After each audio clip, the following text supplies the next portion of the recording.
Warning, listening to this show may result in increased levels of inspiration, motivation, and innovation. Side effects can include the immediate urge to take massive action to build a better business and life for yourself and others. You've been warned.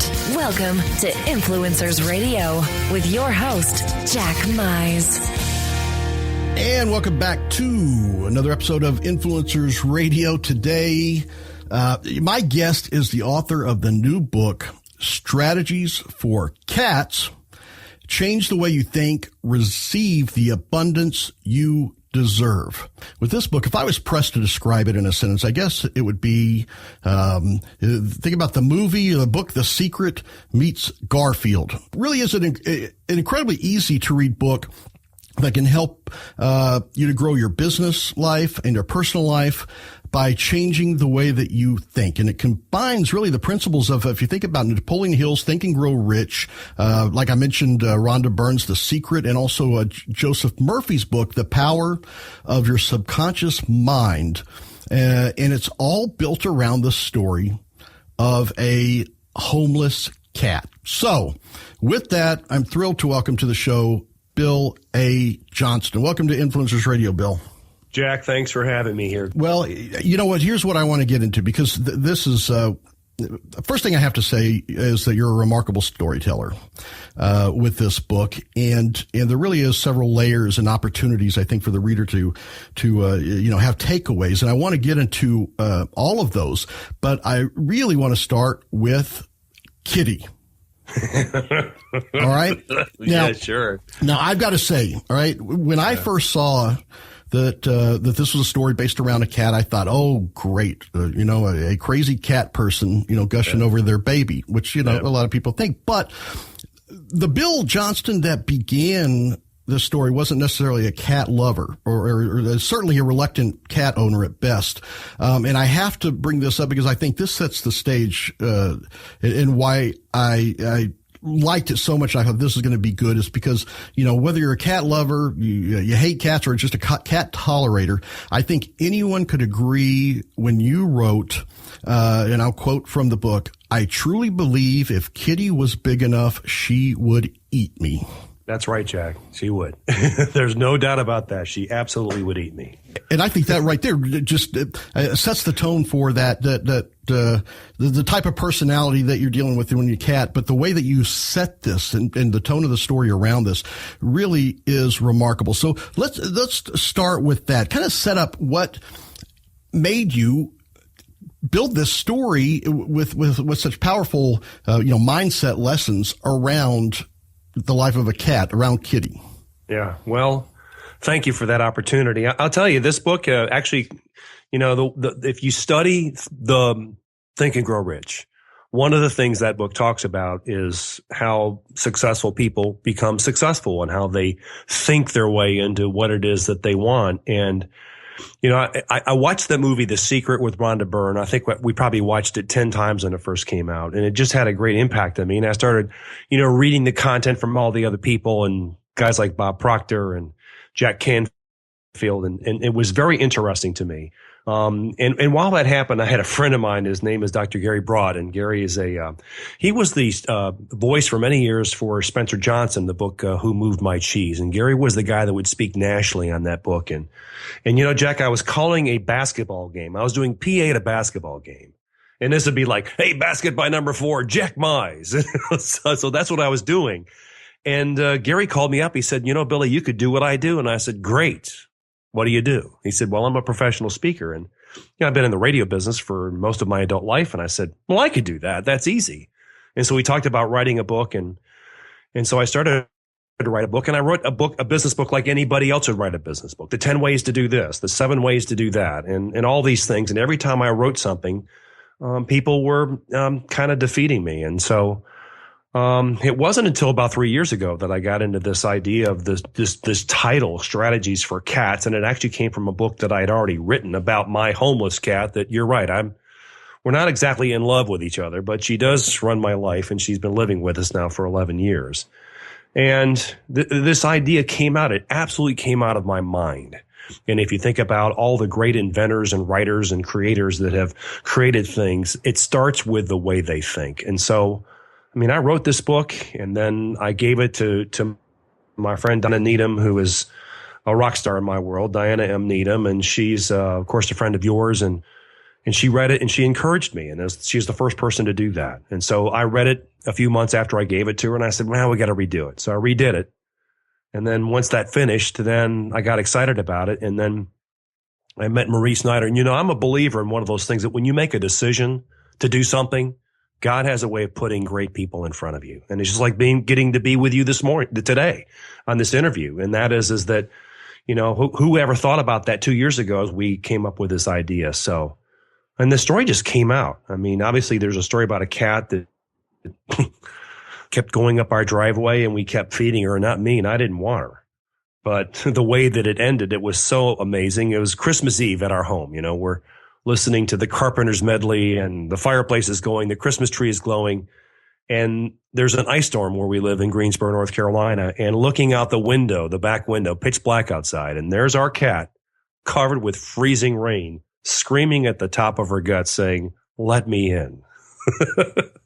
So that's kind of where it came from. And as a result of Gary encouraging me and then Diana helping me, and then it all started to come together.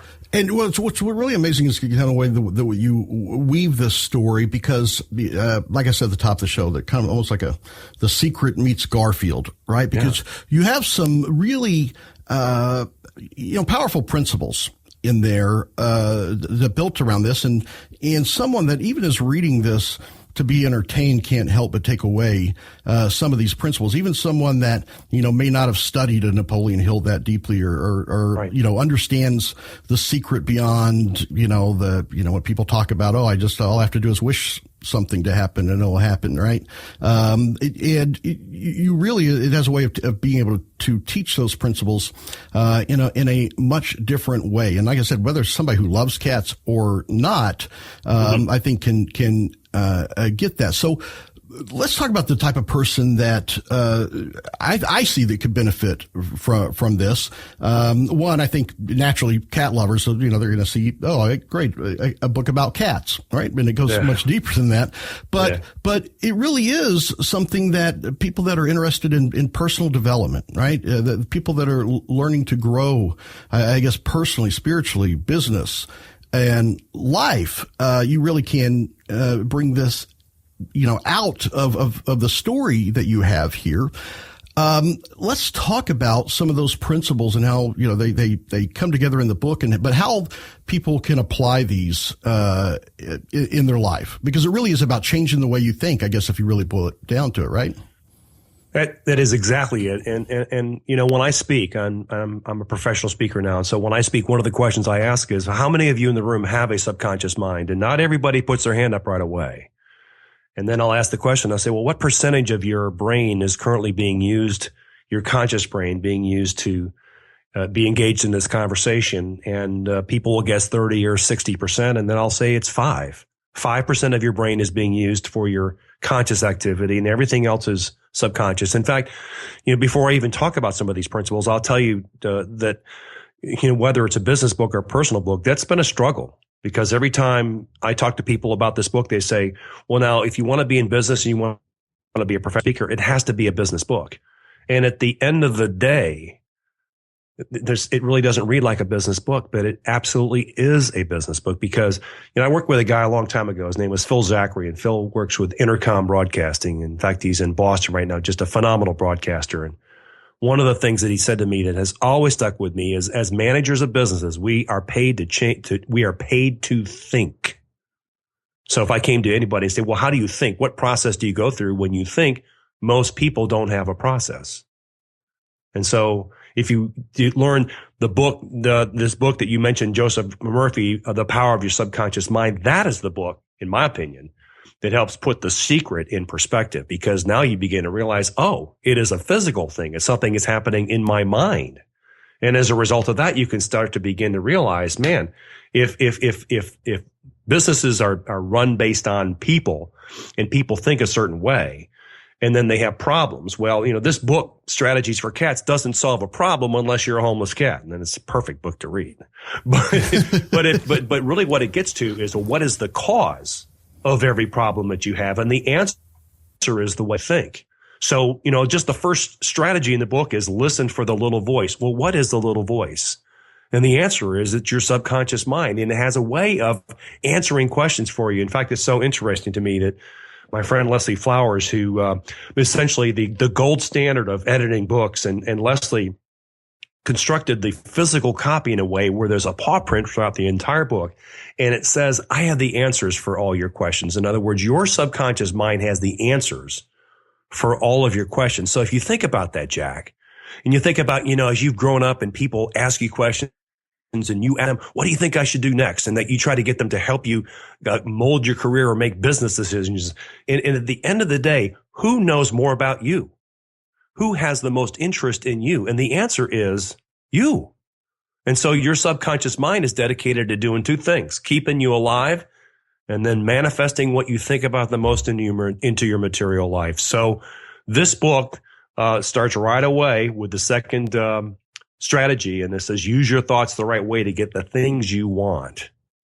Use your thoughts the right way to get the things you want. So you think about people and the way they act and operate.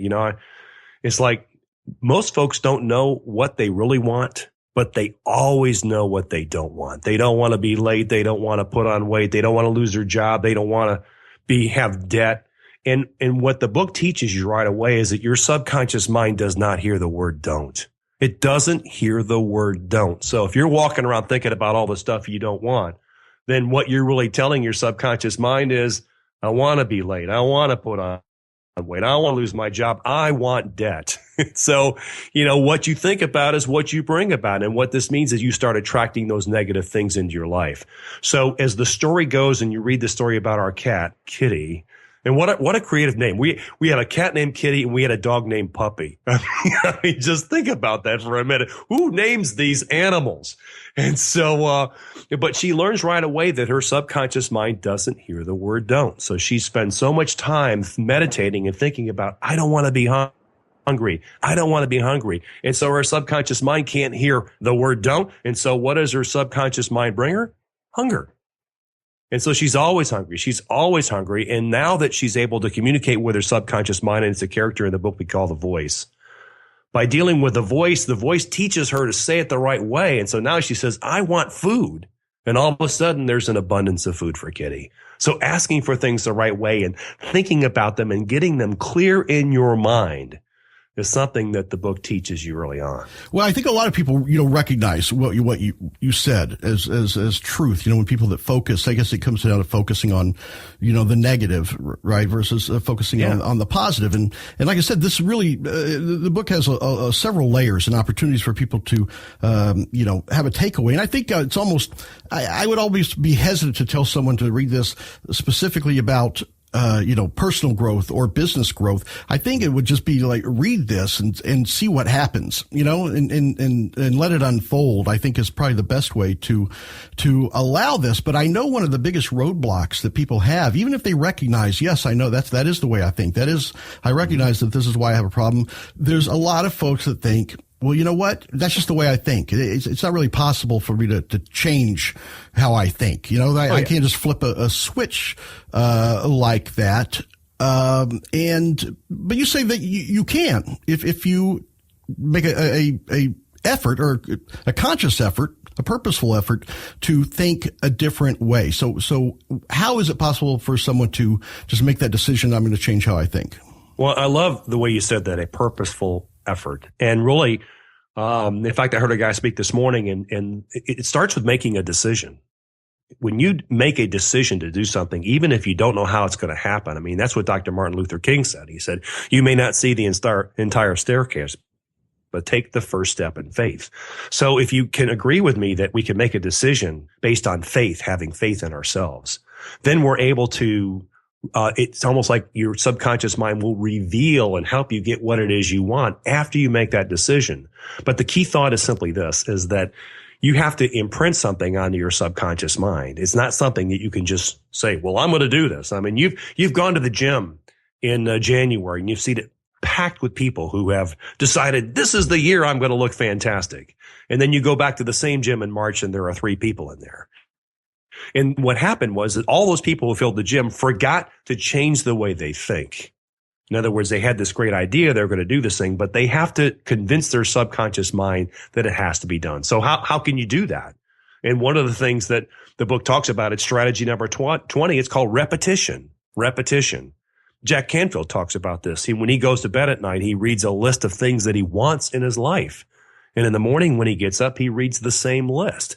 And he happens to be doing this at the time of day when your conscious mind is kind of falling apart and your subconscious mind is connecting with your conscious mind. And that's a great time to not only convey what it is that you want, but ask the big questions that are bothering you in your life. And that's where it becomes a business book, because in business, quality decisions are hard to come by. And why is it that one person seems to always know what to do? And the answer is they know how to think. And so by putting it in their mind, maybe late at night or early in the morning, or even as a part of prayer sometime during the day, where you're able to ask for what it is that you want and ask that question that's burning in your mind that you want to get an answer to. It's amazing how your subconscious mind will not only help you get what you want, but it will help you answer those questions. So repetition, and it all gets into habits. Your subconscious mind is the home of your habits. And there was a Duke study recently that said that 40% of your day is based purely on habits. It's kind of like this. You wash your hair. Have you ever done this, Jack? You wash your hair, you rinse your hair, and then you wash your hair again because you forgot you just did it. Well, it's just a habit. And so by changing your habits, and those take, 3 or 4 or 5 weeks of continuous daily repetition. Do it in the morning, do it in the evening, and then possibly sometime in the day. And what's neat about the book is that's exactly what Kitty does. She wakes up every day with gratitude. She wakes up with repeating what it is that she wants. She goes to bed at night, if you can call living in a storm-drained bed. She goes to sleep at night, and she's constantly repeating what it is she wants. And when she convinces her subconscious mind exactly what it is she wants, that's when the miracles happen. That's when she starts getting what she wants. And you mentioned something there that really is, I think anyone can recognize when you talk about the repetition. It seems to me that people that I guess are unsuccessful, and I don't necessarily mean that in a financial sense, or it can be unsuccessful in life and relationships or whatever, view habit as a bad thing that they fall into. The habit is something that's bad that I fell into a habit. But it seems that successful people often think of habits as a good thing that you can develop, that you make happen. I guess it's the, habits are something that, you let happen to you, bad things, or you can make good things happen to you. And that's where I think a lot of people think when, of course, what he's saying sounds great, but that really only works, for people that are already successful.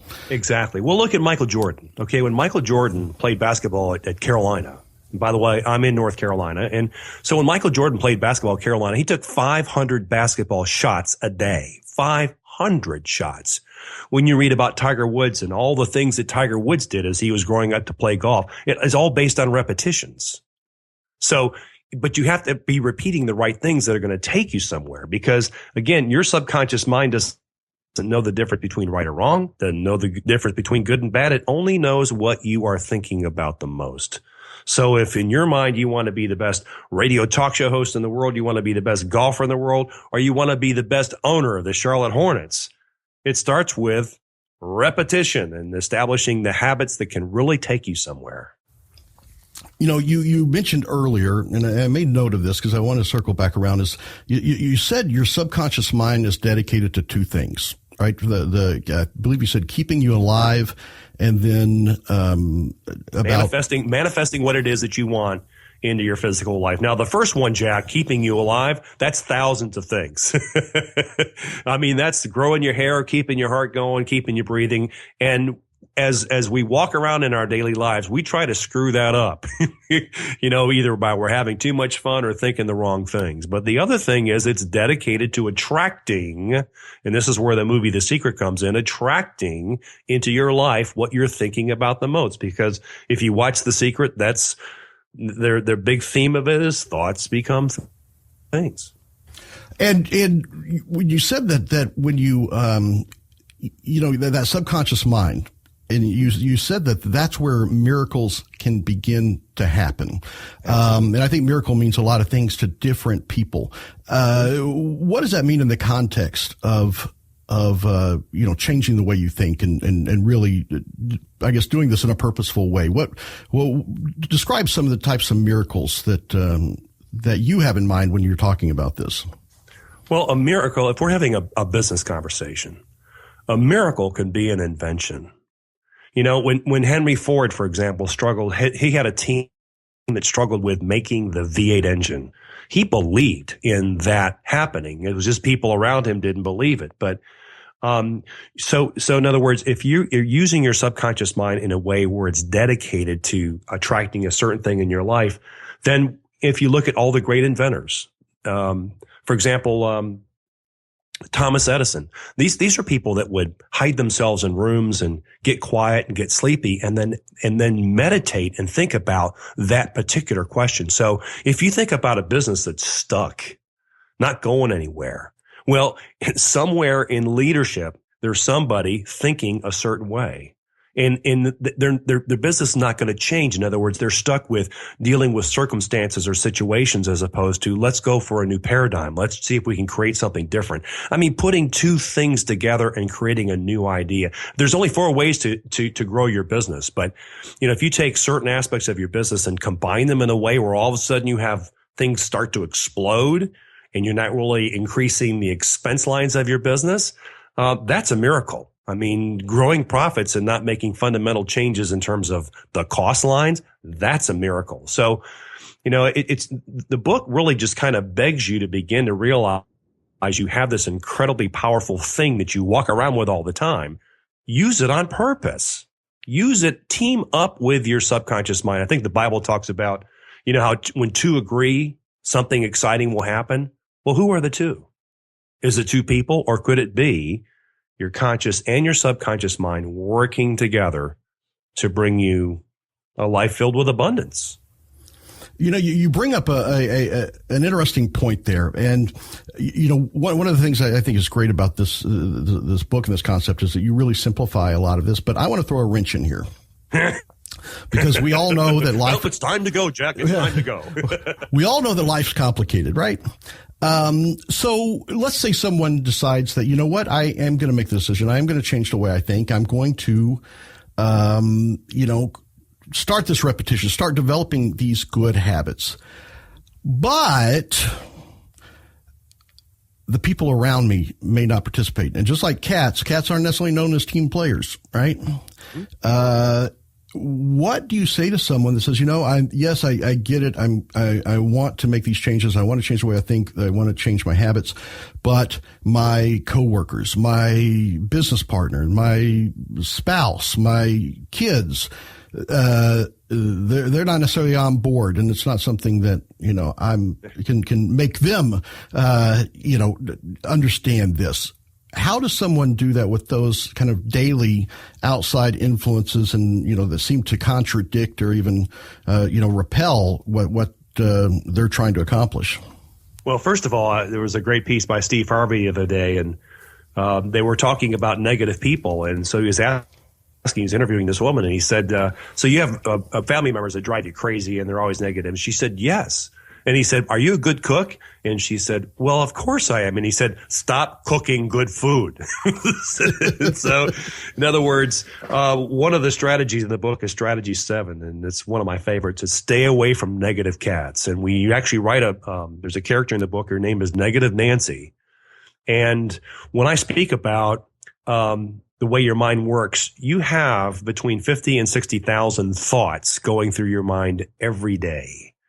And so the objective by reading this book is to get you to think thoughts, because if you're thinking bad, then you feel bad. When you're thinking good, you feel good. And the way you feel is exactly the barometer that helps you understand if you're thinking the correct way.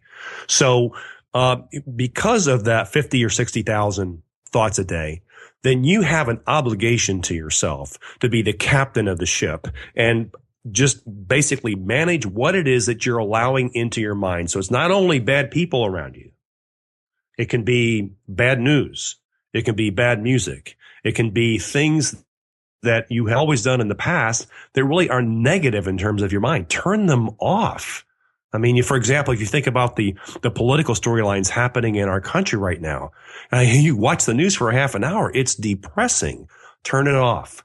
Listen to beautiful music. So, to answer the question about the other people that are around you, sometimes the other people that are around you are negative people because of the way you think. You're always looking for them to make a mistake. You're always looking for them to be blamed for something that didn't happen correctly because of their attitude. Maybe the opportunity is your attitude and the way that you think.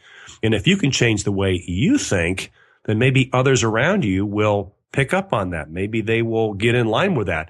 Maybe you can hand them a copy of Strategies for Cats and say, here, read this book and then come back to me in a week and let's talk about working together.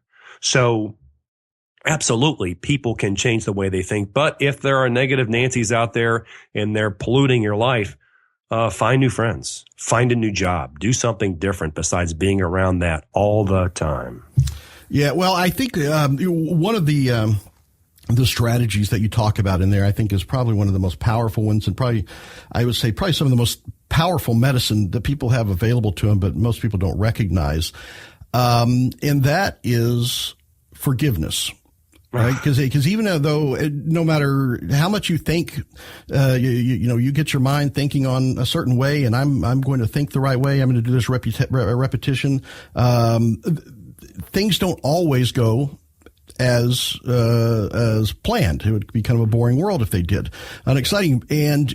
And also the way that others influence you. And you brought up some points just then about how, maybe it's you or the situations that everything kind of just brings into a circumstance where it's not going to work out, or there's in business it could be a sale is lost. It could be anything like that. And even though I think it's people hear the phrase, well, just got to forgiveness.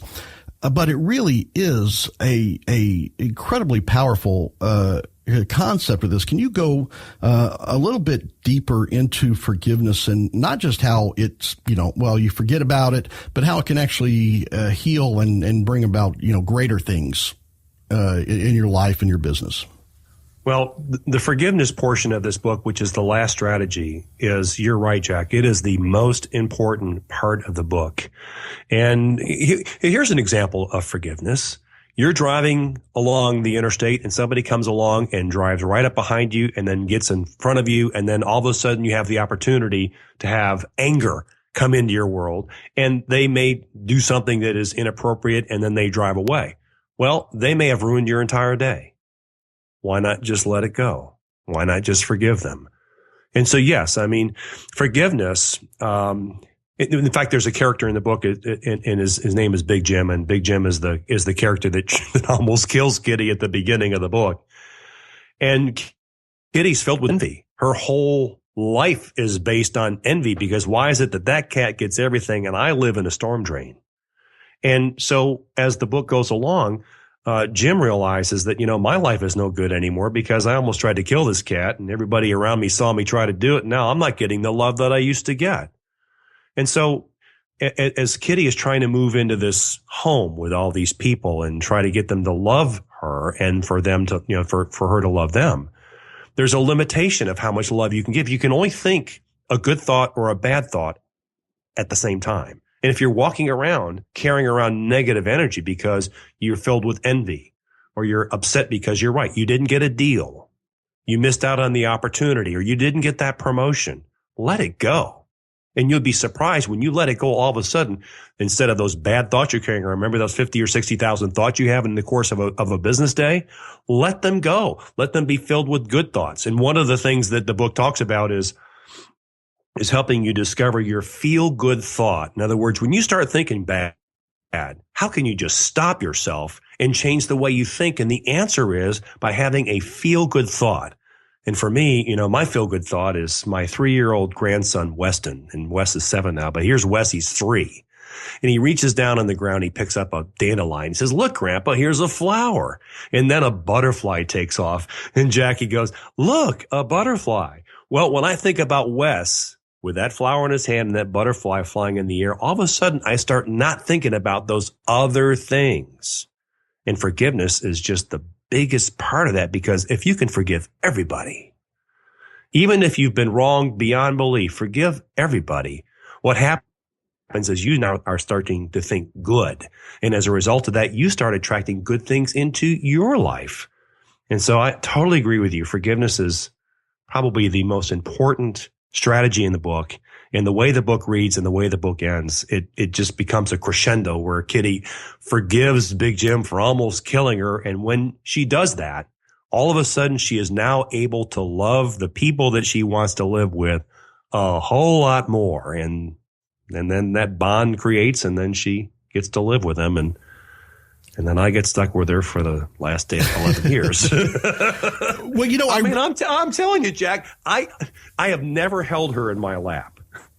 Oh no, believe me, I held her in my lap. I've never been able to hold her and say, "Here, you pet her." Yeah, that's what I love about this story. And you know, what you talk about is the forgiveness in that crescendo, and I think that is the right word for it, because I think it really puts a spotlight, an exclamation point on the fact that what should seem so obvious is that so many people think about forgiveness as something that you do for someone else. I'm forgiving them. And what it really does is it puts a spotlight on, no, forgiveness is something that you're doing for yourself.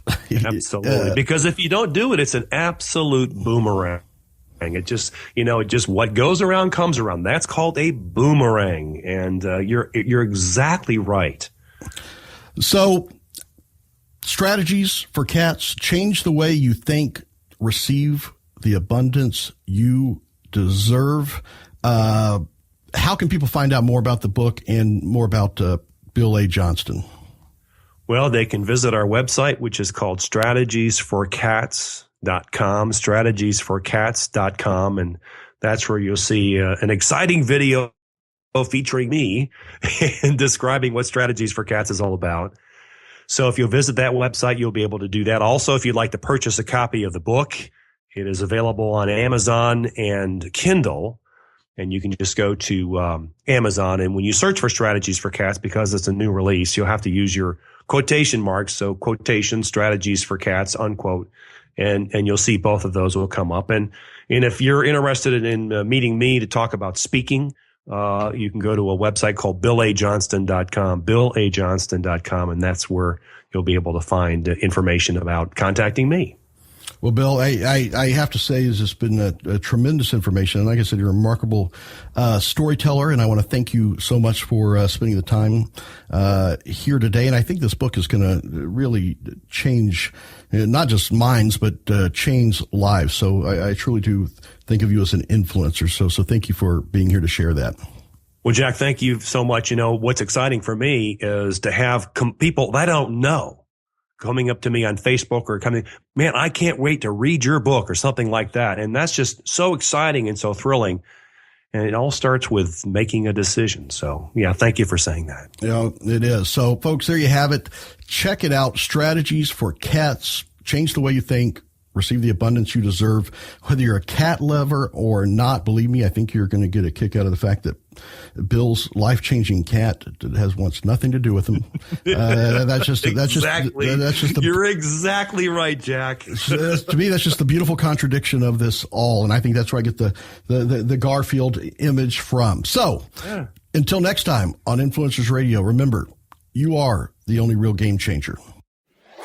You've been listening to Influencers Radio. To get all past shows and updates on future shows, visit influencersradio.com today or follow us on Facebook at facebook.com/influencersradio.